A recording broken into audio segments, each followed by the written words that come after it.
وہیم عن ابی ہریرہ رضی اللہ تعالی عنہ قال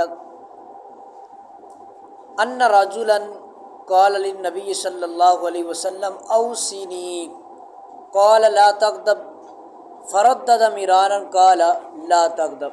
حضرت سیدنا ابو ہریرہ رضی اللہ تعالیٰ عنہ روایت کرتے ہیں، اس حدیث پاک کے اندر غصے کے متعلق بیان کیا گیا ہے کہ ایک شخص سرکار دو عالم صلی اللہ علیہ وآلہ وسلم کی بارگاہ کے اندر حاضر ہوا۔ اس نے آ کر عرض کی، یا رسول اللہ صلی اللہ علیہ وسلم اوصینی، حضور مجھے کوئی نصیحت کیجئے، وصیت کیجئے، نصیحت کیجئے۔ سرکار دو عالم صلی اللہ علیہ وسلم نے ارشاد فرمایا لا تغضب، فرمایا غصہ نہ کیا۔ اب غصہ ہوتا کیا ہے؟ غصے کی تعریف کیا ہے؟ غصہ نفس کے اس جوش کا نام ہے جو دوسرے سے بدلہ لینے یا اسے دور کرنے پر ابھارے۔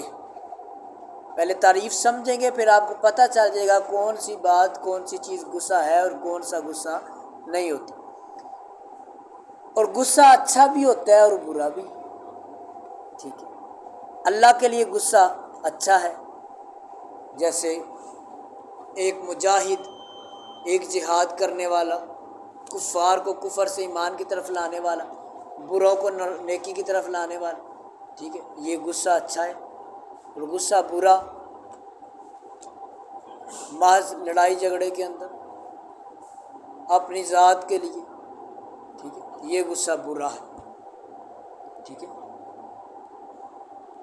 گالیاں گلوچ، ماں باپ، سامنے والے کے ماں باپ کو گالیاں، اپنے وہ آپ اس کے ماں باپ کو دیں گے، وہ آپ کے ماں باپ کو دے گا، تو یہ سارا کیا ہے؟ یہ ایسا غصہ جو ہے یہ برا غصہ ہے، ایسا غصہ نہیں ہونا چاہیے۔ اب ہمارے ذہن میں اس کی تعریف سمجھ آئی کہ کسی سے بدلہ یا انتقام لینے کے لیے جو چیز ہمیں ابھارتی ہے اسے غصہ کہتے ہیں۔ حضرت سیدنا ابن حجر عسقلانی رحمۃ اللہ تعالی علیہ بیان کرتے ہیں کہ حضرت سیدنا امام خطابی رحمۃ اللہ تعالی علیہ فرماتے ہیں کہ لا تغضب کا معنی ہے غصے کے اسباب سے بچ، اور غصے کی وجہ سے جو کیفیت ہوتی ہے اس سے اپنے اوپر طاری مت کر۔ یعنی جب بندہ غصہ ہوتا ہے تو اپنے آپ سے باہر ہو جاتا ہے، وہ ایسی ایسی بات کرتا ہے پھر جو ناقابل برداشت ہوتی ہے، پھر بعد میں بندہ کہتا ہے میں غصے میں تھا، وہ مجھے سمجھ نہیں آئی، کیونکہ وہ ایسی باتیں کر جاتا ہے جو ناقابل برداشت ہوتی ہیں۔ لیکن غصے کے اندر ان پر قابو کرنا ضروری ہے۔ بعض بندے تو کیا کہتے ہیں طلاق دے کے غصے کے اندر، او جی طلاق غصے میں دیتے سی، اور کدی کسی پیار نال بھی طلاق دیتی ہے، میں تینا بڑا پیار ہے تے تینوں طلاق ہے، مہربانی تیری، ایسا ہوا ہے کبھی؟ نہیں، غصے میں ہی ہوتی ہے نا، تو یہ غصے میں بھی واقع ہو جاتی ہے۔ بندہ کہتا ہے میں غصے میں تھا، مجھے سمجھ نہیں آئی، بلکہ اپنے غصے پہ کنٹرول رکھیں، تعوذ تسمیہ پڑھیں، ٹھیک ہے۔ اپنی یہ عادت، جب غصہ آئے کھڑے ہیں تو بیٹھ جائیں، بیٹھے ہیں تو لیٹ جائیں، لیٹے ہیں تو کھڑے ہو جائیں، تعوذ پڑھیں، اعوذ باللہ پڑھیں، پانی پئیں، یہ سارے طریقے غصے کو دور کرنے کے، ٹھیک ہے۔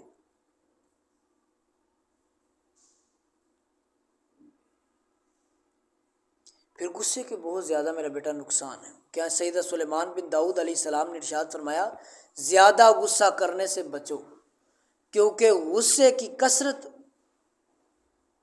بردبار شخص کے دل کو راہ حق سے ہٹا دیتی ہے۔ بڑا حوصلے والا شخص ہو نا، اس کو بھی راہ حق سے ہٹا دیتی ہے یہ غصہ جو ہے۔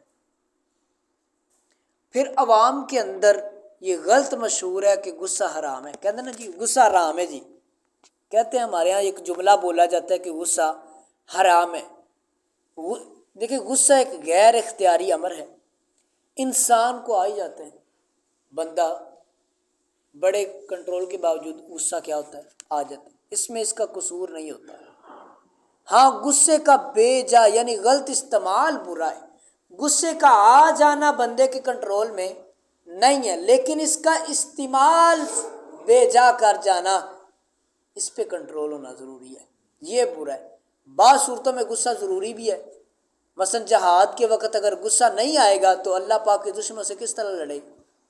نہیں جی غصہ نہیں کرنا، جی غصہ نہیں کرنا ہے جی اسلام نے غصہ نہیں کرنا۔ ہمارے یہاں کیا ہوتا ہے جناب، ہمیں لوگ دلیلیں دیتے ہیں جناب، دیکھو جی اسلام پیار محبت یہ وہ ایسے پھیلا، بالکل بات درست ہے آپ کی، لیکن ہر جگہ پیار نرمی محبت نہیں چلتا۔ کافروں کے ساتھ انہوں سرکار نے صحابہ کرام نے بڑے بڑے غصے اور ولولے کے ساتھ لڑائیاں لڑی نا، جنگیں کی، انہیں شکست دی، کیا وہ پیار سے کی ہیں؟ نہیں نہ جی ویکو فلانے کڈا سونا بولے کیسے ہیں یہ وہ اللہ کے دین کی باتیں کرتے ہیں، چلتے ہیں جناب، آئیں بس کوئی بات نہیں، ہماری مسجد میں نماز پڑھیں، ہم بھی انشاءاللہ پڑھیں، کوئی ہمیں کہتے ہیں آپ جناب جذبے میں آ جاتے ہیں، غصے میں آ جاتے ہیں، یہ کیا وہ کیا۔ انسان کے اندر غیرت ایمانی بھی ہونی چاہیے، غیرت اخلاقیات کے ساتھ ساتھ غیرت ایمانی بھی بندے کے اندر اجاگر ہونی چاہیے ہر وقت۔ جو بندہ کہتا ہے نا سارے میرے ساتھ محبت کرنے والے ہیں، سارے اچھے، وہ بھی منافق ہوتا ہے۔ کیوں؟ دشمن بھی اس سے محبت کریں، اپنے بھی اس سے محبت کریں، پھر اس نے ایمان کی ان کو دعوت ہی نہیں دی۔ سرکار کو لوگ صادق امین مانتے تھے، لیکن پھر بھی سرکار کے ساتھ ظلم و زیادتیاں کرتے تھے نا، حالانکہ ان سے بڑھ کر کون نرم رحیم رحمت فرمانے والا تھا؟ وہ سرکار جو اتنے رحمت کے اتنے اعلیٰ مرتبہ پر فائز تھے، جن کے بارے میں قرآن کہتے ہیں ان کن تو فظًا غلیظ القلب لانفضوا من حولک، اے نبی رحمت صلی اللہ علیہ وسلم اگر آپ سخت دل ہوتے تو آپ کے ارد گرد بیٹھنے والے ضرور پریشان ہوتے، لیکن پھر بھی جہاد کیے، جنگیں کیں، جدال کیے، لوگ کفار کو شکست دی، وہاں غصہ ضروری تھا، وہاں پیار نہیں چلنا تھا۔ بد عقیدگی پھیل رہی ہو، بندہ کہ نہیں کوئی گل نہیں انہوں نے اپنا کرن یہ وہ، بلکہ اپنی طرف سے کوشش کریں بد عقیدگی کو روکنے کی۔ اب پتہ چلتا ہے کہ غصہ جو ہے بندے کو آ ہی جاتا ہے، لیکن اس کا استعمال یا اس کو اپنے اوپر غالب کر لینا یہ برا ہے، اس کا برا استعمال برا ہے، ٹھیک ہے۔ اب غصے کے بارے میں نبی پاک صلی اللہ علیہ وسلم کا علاج بھی ہے کہ غصے کا علاج کیسے کیا جائے، اس کے بارے میں سرکار نے یہ بھی بتایا کیسے اس کا علاج کرنا ہے غصے کا۔ حضور نبی رحمت صلی اللہ علیہ وسلم کی کا ارشاد مبارک ہے، سرکار نے فرمایا غصہ شیطان کی طرف سے ہے، اور شیطان آگ سے پیدا ہوا ہے، اور آگ پانی سے بجھتی ہے، لہذا جب تم میں سے کسی کو غصہ آئے تو وضو کر لیا کرے۔ ایک عمل بتایا غصے کا علاج، اس کو امام ابو داؤد نے اپنی کتاب کے اندر نقل کیا ہے اس حدیث پاک کو۔ اور رسول اکرم صلی اللہ علیہ وسلم نے ارشاد فرمایا جب تم میں سے کسی کو غصہ آئے تو اگر کھڑا ہو تو بیٹھ جائے، اگر کھڑا ہو تو۔ اب یہ سرکار دو عالم صلی اللہ علیہ وسلم طریقے بتا رہے ہیں جن سے غصے کا علاج کیا جائے۔ کھڑا ہو تو بیٹھ جائے، اگر اس سے غصہ دور ہو جائے تو ٹھیک، ورنہ لیٹ جائے۔ کھڑا ہو تو بیٹھ جائے، لیکن ابھی بھی غصہ دور نہیں ہو رہا، پھر بیٹھا تو لیٹ جائے۔ اس کو بھی امام ابو داؤد نے نقل کیا ہے۔ حضرت سیدنا عبداللہ بن مسعود رضی اللہ تعالیٰ عنہ بیان کرتے ہیں نبی رحمت صلی اللہ علیہ وسلم نے ارشاد فرمایا اس بندے کے بارے میں جو اپنے غصے پر قابو پا لیتا ہے، سرکار نے دو عالم صلی اللہ علیہ وسلم نے ہم سے استفسار فرمایا تم پہلوان کسے سمجھتے ہو؟ سرکار نے فرمایا بتاؤ مجھے تم پہلوان کسے سمجھتے ہو، یعنی تسی کیڑا ایسا بندہ ہے جنہوں پہلوان سمجھتے ہو، کی کرے یا دا کیسا عمل ہوئے؟ کہندے سانوں کو سرکار نے نا استفسار فرمایا، بار بار پوچھا۔ ہم نے عرض کی جسے لوگ وہ چھاڑ نہ سکے، یعنی جن لوگ کی ہرا نہ سکن، ٹھیک ہے، مقابلے دے اندر دیگر معاملات دے اندر، فرمایا ہمارے نزدیک وہ قوت والا ہے، پہلوان ہے۔ اچھا، سرکار دو عالم صلی اللہ علیہ وسلم نے ارشاد فرمایا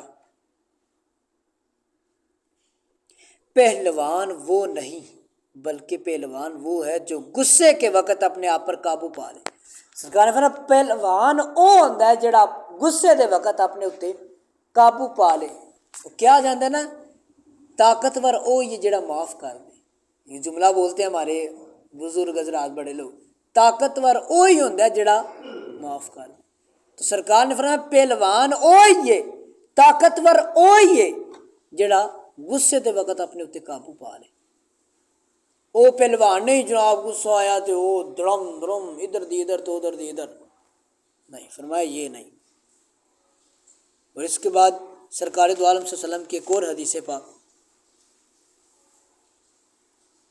جس کو مساوی الاخلاق للخرائطی باب ما جاء فی فضل الحلم کے اندر نقل کیا گیا ہے۔ ایک شخص نے بارگاہ رسالت کے اندر عرض کی یا رسول اللہ صلی اللہ علیہ وسلم کون سی چیز سب سے زیادہ سخت ہے؟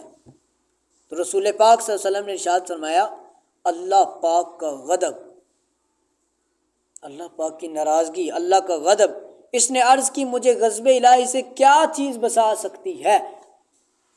یعنی اللہ کے غضب سے مجھے کیا چیز بچائے گی؟ سرکار نے فرمایا غصہ نہ کیا کر، اگر تو اللہ کے غضب سے بچنا چاہتا ہے تو پھر غصہ نہ کیا کر۔ اسی طرح نبی پاک صلی اللہ علیہ وسلم کی حدیث جس کو معجم الکبیر کے اندر ہے، اللہ کے پیارے حبیب صلی اللہ علیہ وسلم نے ارشاد فرمایا جو شخص اپنے غصے کو روکتا ہے اللہ اس کی پردہ پوشی فرماتا ہے۔ جو بندہ اپنے غصے کو روکتا ہے اللہ ایسے شخص کے عیبوں پر پردہ ڈال دیتا ہے۔ تو یہ حدیث سرکار نے، آپ دیکھیں حدیث چھوٹی سی ہے، سرکار نے فرمایا لا تغضب۔ اس نے عرض کی حضور مجھے کوئی نصیحت کیجیے، چاہیے تو یہ تھا حضور فرماتے ہیں نماز قائم کیا کر، روزے رکھا کر، زکوٰۃ ادا کیا کر، فلاں عمل کیا کر، فلاں عمل نہ کیا کر، کوئی ایسا جامع لفظ فرما دیتے۔ لیکن سرکار صلی اللہ علیہ وسلم کی یہ مبارک عادت تھی، کیونکہ سرکار جانتے ہیں پھر احوال کو، جو شخص آتا سرکار اس کے حال کے مطابق اسے نصیحت فرماتے۔ اب شاید وہ شخص غصہ کرنے والا تھا، اس لیے سرکار نے فرمایا لا تغضب۔ اس نے فردد مرارن، اس نے بار بار کہا، سرکار نے فرمایا لا تغضب۔ اس نے کہا حضور مجھے نصیحت کیجیے، پھر اس نے کہا حضور مجھے نصیحت کیجیے، وہ بار بار عرض کرتا رہا، سرکار فرماتا لا تغضب، فرمایا غصہ نہ کیا کر۔ یعنی اس کا غصے کو چھوڑ دینا ہی برائیوں سے دور ہو جانا تھا، اس کے لیے یہ برائی کی جڑ تھی۔ تو پتہ چلتا ہے کہ ہمیں غصے سے